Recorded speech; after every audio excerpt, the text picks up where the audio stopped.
But when you look at this offense, that is probably the biggest number one knock on Iowa is they don't have a very pretty offense. But they get things done when they need to. They went up against a top Penn State defense. Brian Ferentz is patient. Spencer Petras struggled, but he was patient.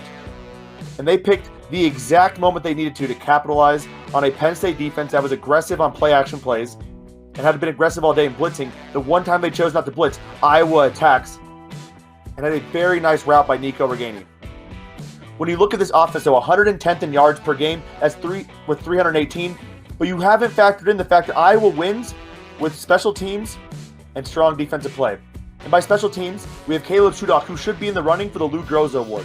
We have Torrey Taylor, who is absolutely annihilating Penn State, getting so many balls within the 10-yard line. Charlie Jones at return man has been truly a difference maker for Iowa. When you look at the average starting field position of the Iowa Hawkeyes compared to their opponent, and you take that average per game, times it by 8, thinking 8 drives per game on average, let's say, and you look at it over the course of the season, they are getting, on average, 114 more yards per game out of their special teams unit than the other team. That's 114 more yards they are getting closer to the end zone. They don't need an offense to go those 114 yards because they have their special teams doing it. When you add that on top of their offense, you know what's interesting about this? That gives them 432 yards per game on average. You know what that places them at?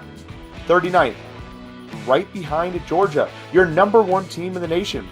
Nobody has an issue with Georgia. Why are you having an issue with the Iowa Hawkeyes? I equate the Iowa Hawkeyes to essentially being Billy Beane's Oakland A's of college football.